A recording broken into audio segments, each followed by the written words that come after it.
Alright everyone, Facebook, Twitter, and Google have decided to openly declare now they're promulgating counter-propaganda, which is to say propaganda, it's the same thing, but which is agreed upon by those using it to be representing benevolent motives, specifically in their terms, combating extremist content.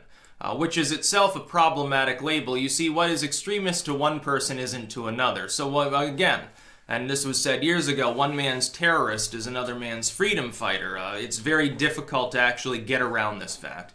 And there are other problems too. For instance, it seems that the general definition of what is extremist or hateful or potentially problematic differs both from platform to platform.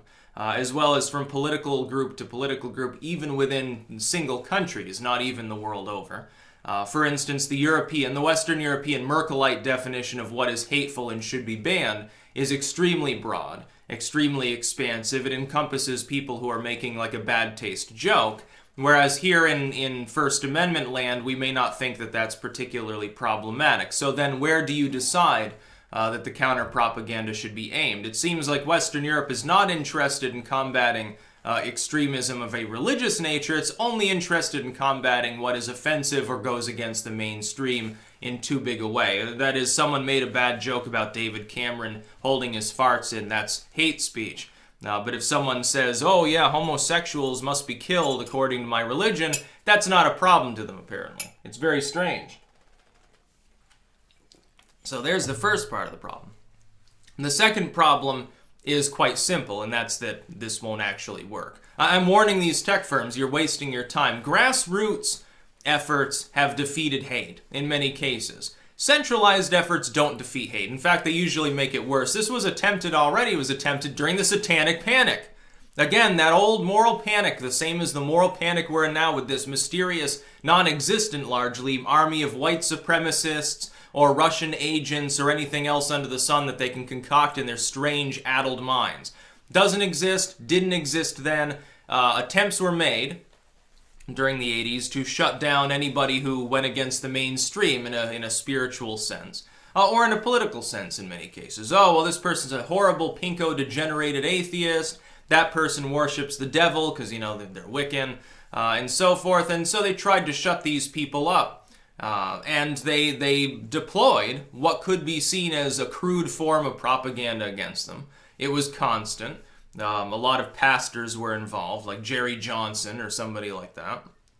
They wrote shitty books, and it was always, the motive was always fiscal, by the way. When these companies say, well, we have a responsibility to combat hate, they're not doing it just out of the kindness of their moral hearts. Anyone on the left who thinks that big billion-dollar corporations actually have a heart in them, my goodness, you must be completely crazy. That's the opposite of what you've been saying for decades. You used to know better than to say that that could happen. You also give a pass now to the lamestream media, the same people that lie to you every single day. Thankfully, most of them, at least on that end, aren't quite as taken in. You actually trust them to engage in a centralized effort to defeat hate, but that's never actually worked before in the history of mankind. Grassroots efforts help. It's something on the local level. It's with content creators. Look, I find it funny that Google would say, oh, we're going to start nudging people away from extremism by exposing them to anti-extremist content. Like if their algorithms determine, I guess, that you're being radicalized, it'll show you ads or results, news results and stuff that counter your assumed worldview. Google thinks that it knows how you think. Now, number one, that itself is pretty damn dystopian. Number two, it won't work. Number three, isn't that what content creators like myself do on a fucking day-to-day basis? I wonder, and my audience is way bigger than the 10 extremists that you're targeting with your fucking algorithmically manipulated ads. It doesn't make any sense. If you're worried about extremism, let people actually debate extremists. Instead, you're sitting there putting videos in restricted mode for talking about sensitive issues, even if they counter hate-filled movements. And I mean legitimately hateful. I mean like actual extremists. I'm not talking about, oh, someone says, oh, you know, I'm kind of ethno-nationalistic. It's like, okay, that's bland. That's pretty normal for human history. I'm not talking about that. I'm not talking about someone who says, I'm a democratic socialist. Okay, you know, that doesn't actually exist, but, you know, you're basically just a little bit further left than a standard liberal. Okay, you're not an extremist in my book. For the most part. That's not what I'm talking about. I mean, like, you know, oh yeah, you know, we're recruiting for our skinhead meth cult. the new Black Panthers, kill white babies, we're recruiting too. That the actual extremism, if you even talk about that, typically your video doesn't get out as much. It gets algorithmically manipulated, it'll get demonetized, it'll get abused, it might get put in limited state, depending on what you say and how you say it, what graphics you use. So Google's being stupid by doing that. Look, you're investing time and money in a centralized effort, when a grassroots effort, all right, look, Google requires an algorithm to analyze a person to determine if they've been radicalized.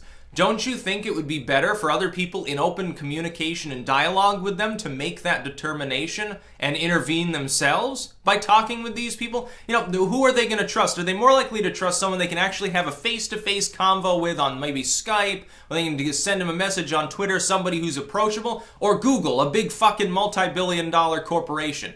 It's not going to happen, dude.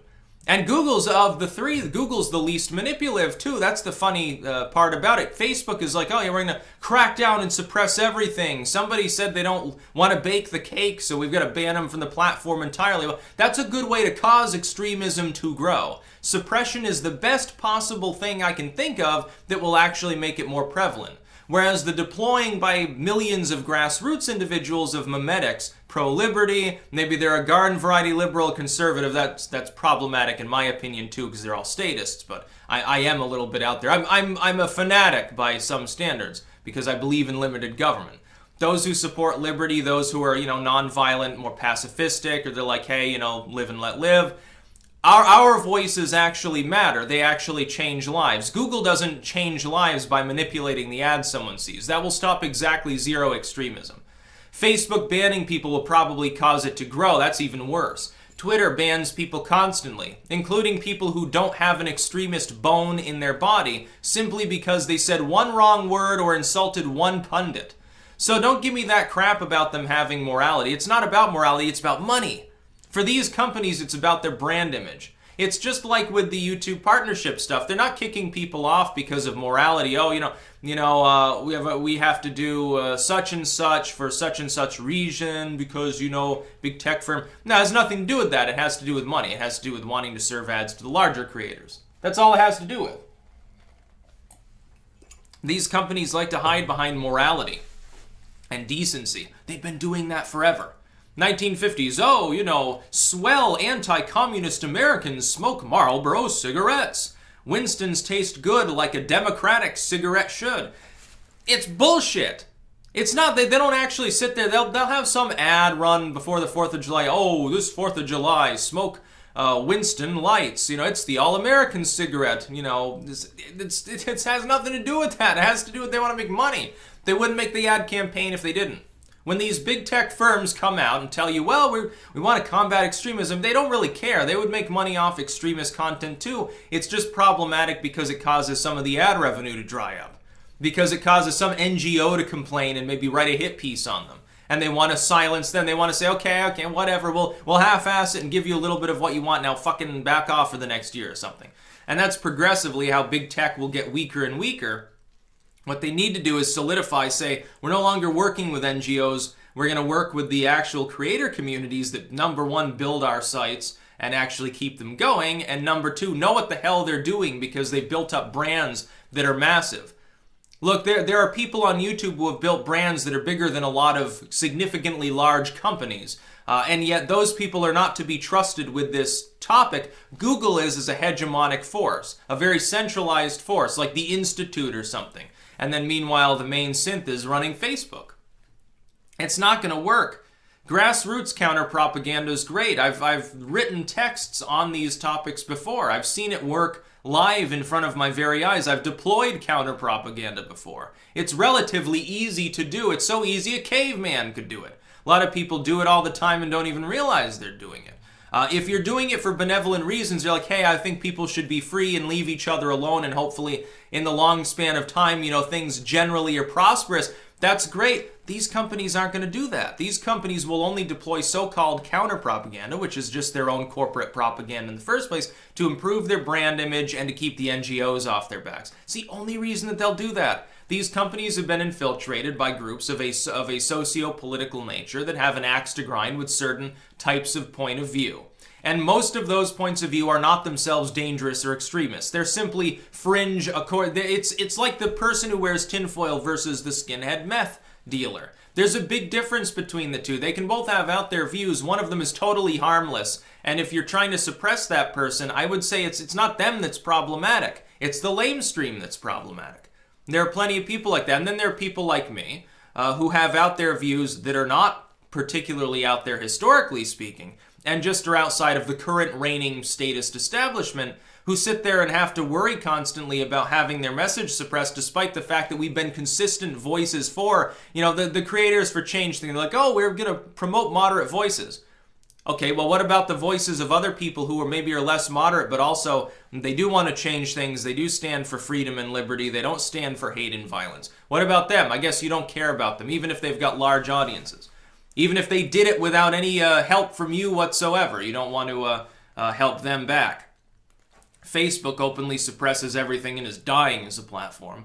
Twitter has its own fucking problems. On a consistent basis, they do stupid things that threaten to destroy their own platform. Look at the Veritas releases. There are a lot of people now who are going to leave Twitter and use Gab. There's going to be a lot of people, probably 5 or 6 figure totals, over the next month, I would expect, would gravitate and leave Twitter altogether. And people to get pissed off. Twitter's going to lose money. They don't even seem to care. That's about all. Peace out.